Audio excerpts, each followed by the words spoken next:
նախ շատ ցավալի իրողություն է տեղի ունենում եւ պետք է մենք բոլորս էլ հստակ փաստենք, որ այս ամենը տեղի չէր ունենա, եթե Նիկոլ Փաշինյանի հերթական սադրանքը չլիներ, որովհետեւ ինչ տեղի ունեցավ, ըստ էության բոլորս էլ գիտենք, իրողությունը տեղի ունեցել մարդկանց աչքի առջև, ըստ էության ինչ եղավ, մարդիկ գնացել էին Ծաղկազարդի Սուրբ Պատարագին մասնակցելու, իրանց համար մասնակցում են պատարագին եւ Նիկոլ Փաշինյանը հերթական անգամ խայտարակ պահվածք դրսևորեց, ուղղակի ներխուժեց եկեղեցի, բոլորին բրդելով, բոլորին մի կողմ քաշելով գնաց եւ ըստ էության սադրեց այս իրավիճակը եւ պետք է փաստենք, որ այս ինչ որ տեղի ունենում շատ ամոթ է եւ երբ տղամարդը 50 տարեկան, առավել եւս Հայաստանի Հանրապետության վարչապետի պաշտոնը զբաղեցնող անձը նման վերաբերմունք է դրսևորում, նրան նման սադրանքների է գնում, դա անընդունելի է եւ դա բացարձակապես կապ չունի որևիցե մի քաղաքական իրողությունների հետ, սա ընդհանրապես բարոյականության հարց է եւ առավել եւս հաշվի առնելով նաեւ որ ներգրաված անձինք երեխաներ են, ովքեր բացարձակապես ոչ մի բան չեն արել եւ ընդհանրապես զոհ են գնացել Փաշինյանի հերթական մանիպուլյացիային եւ սադրանքին, ես պետք է ասեմ, որ բոլոր քաղաքական ուժերը, բոլոր հասարակական դերակատարները պետք է միանշանակ դատապարտեն այն ֆարսը, որը տեղի ունենում այստեղ եւ պետք է իրենց ուժերի ներածին չափով պայքարեն, որպեսզի կալանք չտրվի երիտասարդներին, որպեսզի նրանք կարողանան շարունակել իրենց կյանքը, բիծ եւ հետք չմնա նրանց կենսագրության վրա եւ եւս մեկ անգամ բոլորը պետք է շեշտեն, որ սա ընդհանրապես Փաշինյանի հերթական շոուն է, Փաշինյանի հերթական սադրանքն է, որին մենք ականատես ենք եղել նախկինում եւ ցավոք սրտի, քանի դեռ այս մարդիկ իշխանության են, մենք ականատես ենք լինելու միջև վերջ, միջև այս մարդկանց իշխանության մնալը։ Ուզարկությամբ որևէ փաստ հիմք չեն հայտնաբերել, որպեսզի թեկուզ զորով այսպես հնարավորի կապեն Գևորգ Գևորգյանի հետ։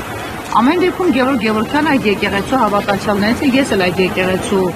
հավատացյալներից եմ եւ մշտապես տեսնում եմ այդ մարդկանց այնտեղ։ Հիմա իրար հետ կապ չունեցող մարդկանց միևնույն է նույն մեղադրանքը, որով որ հոդվածը, որով բերման է երթարկել, դրանով փաստորեն մեղադրանք առաջադրեցին։ Ինչ եք կարծում, կկարողանան ի վերջո սր դատարանում անցկացնել այս մեղադրանքը, չկա որևէ փաստական հանգամանք տվյալ։ Գիտեք, մի կողմից դուք ճիշտ նշեցիք, որևիցե մի փաստ գոյություն չունի եւ ըստ էության համ Գևորգյանը, համ երիտասարդները միասին ուղղակի չէին, եկել էին եկեղեցի բոլորը ինչպես հարյուրավոր մարդիկ, հիմա կարելի է նույն հաջողությամբ ասել, որ եկեղեցու մնացած հավատացյալներն էին Գևորգյանի հետ, բայց փաստը մնում է փաստ։ Գևորգյանը անձամբ ոչինչ չի արել, տեսախցիկների առջև հստակ էր որ ուղղակի այնտեղ կանգնած է, իսկ ինչ վերաբերում է երիտասարդներին, գիտեք ոնց, ես չեմ ընդունի երբեք ու իմ կարծիքով ոչ մի բանական եւ ողջամիտ մարդ չի ընդունի, որ այս երիտասարդները ինչ որ հատուկ եկել էին եկեղեցի, որպեսզի Փաշինյանի դեմ ինչ որ բռնություն գործածեին, առավել եւս որ այսպես ասած Փաշինյանի սա հերթական այցը չէր եկեղեցի, նա ուղղակի ընդհանրապես անցնում էր այդտեղով մտավ եւ մտավ բնականա սադրանքի նպատակով, որովհետև ամենասկզբում դուք հիշում եք նա մոտիկացավ, տեսավ որ մտնելու տեղ չկա, հավատացյալները շատ են, բոլոր նորմալ մարդիկ ինչ կանեին, կկանգնեին իրենց համար պատարագը կլսեին, կաղոթեին, թողեին կգնային։ Իսկ ինչ արեց Փաշինյանը իր շքախմբով, անվտանգության աշխատակիցներով մարդկանց բրթելով շարժվեց առաջ, բնականաբար տհաճություն եւ խանգարեց պատարագը, այսպես ասած, դե մարդիկ էլ բնականաբար իրենց կարծիքը արտահայտեցին, նորմալ է որ արտահայտեցին, Փաշինյանի փոխարեն ով է լիներ եւ նման պահված ցուցաբերեր եկեղեցում, պարզ է, որ դրանից բխելու էր մարդկանց անհամաձայնությունը, դժգոհությունը։ Հիմա ինչ վերաբերվում է նրան, որ արդյոք նրանք կկարողանան դատարանում այս ամենը հաստատել, ճիշտ է, փաստեր չկան, բայց հաշվի առնելով Նիկոլ Փաշինյանի օրոք դատական համակարգի վիճակը եւ հաշվի առնելով, որ ըստ էության Հայաստանում այսօր չկա արդարադատություն, այլ կա ընդհանրապես մեկ մարդու պահանջ եւ մեկ մարդու որոշումների ընդունում, ես կարծում եմ ինչ ուզենան այնե կանեն, սենց ասեմ, հարգելի լրագրողներ։ Ինչին եք պետք Փաշինյանին։ Փաշինյանը նախընտրական շրջանում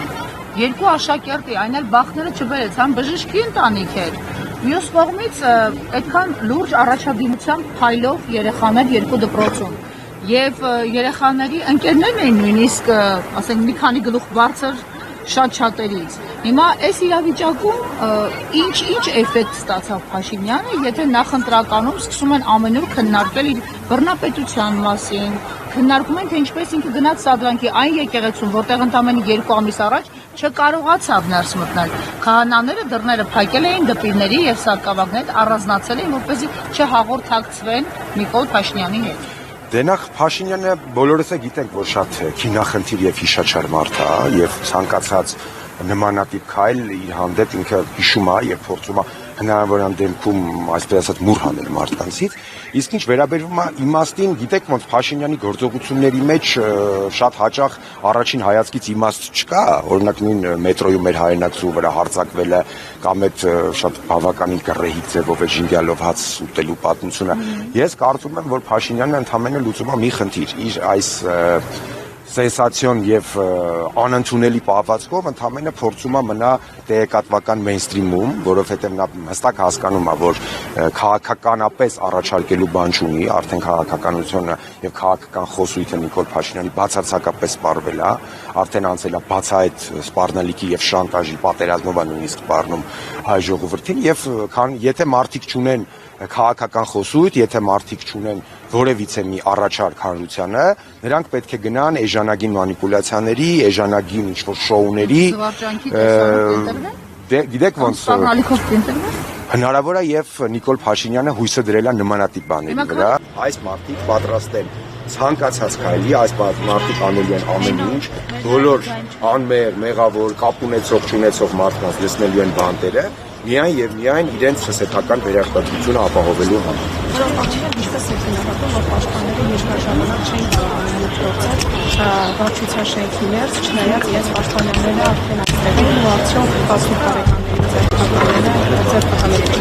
առաջադրել վատ նախադեպ չի կարող լինել։ Հայաստանում վատ նախադեպերի մասին այլևս խոսալու այսպես ասած իմաստ չկա, որովհետև ամեն ինչն է դատական համակարգում արդեն վատ նախադեպ։ Մենք առաջին անգամը չի, որ առերեսվում ենք նման սանձերցակության եւ կոպիտ բառ ասեմ բեսպրեդելի հետ դատական համակարգի։ Հիմա գիտեք ոնց պաշտպաններին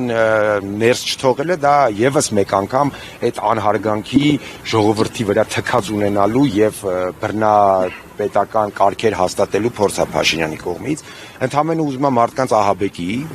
եւ կարծում եմ, որ նա արդեն իսկ հասկացել է, որ չի ստացվում, կապում ձեռները գցում է փրփուրներից, փորձում է ամեն կերպ մարդկանց ահաբեկի, վիրավորի, նեղացնի, որպեսզի մարդիկ ուղղակի չգնան ընտրությունների, թքած ունենան ընտրությունների գործընթացի վրա եւ նա իր փոքր, բայց շատ կուռ էլեկտորատով կարողանա վերարտադրվել։ Հիմա օգտվելով առիթից ես կուզենայի մեր ժողովրդին, մեր հայրենակիցներին հստակ ասել, որ սիրելի հայրենակիցներ, Նիկոլ Փաշինյանի եւ քաղաքացիական պայմանագիր կուսակցության ամենաթողությունը եւ լկտիությունը շարունակելու է այնքան ժամանակ, մինչեւ այս մարդիկ իշխանության են, մինչդեռ այս մարդիկ իշխանության են եւ միակ տարբերակը այս պահին միակ տարբերակը կանգնեցնել Նիկոլ Փաշինյանին, դա մասնակցել ընտրություններին, բոլորս անխտիր պետք է մասնակցենք ընտրությունների, մեր վճռական ոչը ասենք այս խմբակին եւ փորձենք մեր հայրենիքի ապագան փրկել եւ մեր հայրենիքի գահավիժումը դադարեցնել։ Սա է մեր հասարակությունից պահանջվող ամենաառաջին քայլը։ Ամեն պարագայում, ցանկացած պարագայում գնալ եւ մասնակցել ընտրությունների։ Սա առաջին քայլն է Նիկոլին կանգնեցնելու համար։ Եթե այդ ոչը չասեն, ապա ինչ կլինի։ Ինչպես եք պատկերացնում հետագա պայքարը։ Դե, գիտեք, ինչպես ենք պատկերացնում հետագա պայքարը, մենք հիմա մեթոդիկայի եւ մանրուքների մեջ ընկղմվելու կարիք կարծիքով այստեղ չկա, առավել եւս որ պատճառը այլ է մեր այսօր այստեղ գտնվելու, բայց պայքարը շարունակելու ենք միանշանակ։ Մենք ամեն ինչ անելու ենք, որպեսզի կարողանանք հեռացնել այս մարդկանց, այս պատուհասիներին հեռացնել երկրի ղեկից եւ բնականաբար բոլոր այն մարդիկ, ովքեր այս տարիների ընթացքում վճռականորեն զրկանքներ կրելով պայքարել են, շարունակելու են պայքարել եւ Փաշինյանը եւ իր խումբը ոչ մի պարագայում չի կարող վախեցնել եւ ահաբեկել իրական ընդդիմադիրներին։ Փաստացի այս իրավիճակում մեզ հարազատները գրում են, որ մենք ուզում ենք խոսել, նույնիսկ մանկավարժեր են մեզ դիմել, ինձ թվում է լրագրողներից շատերին են գրել, որ ուզում են խոսել Դավիթի եւ Միքայելի մասին, այդ ձեր ասած վախը զգում են։ Վախը զգում են ոչ միայն այն պատճառով, որ կսկսեն հետապնդել, ինչպես մեր գործընկերոջ մորն են հետապնդում, մեր գործընկերներին, շատերին։ Նաև վախենում եմ, որ այս պահին նաև ձեր խոսքը չկարողանա ազդել քննության ընթացքի վրա։ ասում են հետո եթե մենք խոսենք post factum, որովհետև հիմա եթե խոսենք հնարավոր է ավելի լարվեն մեր դեմ, ոչ միայն մեզ աշխատանքից հեռացան, այլ լարվեն մեր դեմ եւ այդ տղաներին ավելի ծանր վճիռ սպասվի։ Դե գիտեք ոնց կարելի ասել արդեն մաքսիմալ լարված են, սրանից այն կողմ լարվել ինչի մասին է խոսքը, մարդը մտնում է եկեղեցի։ Դժվել էին մեր ձևակերպումները, որ աշակերտներ են, օրինակ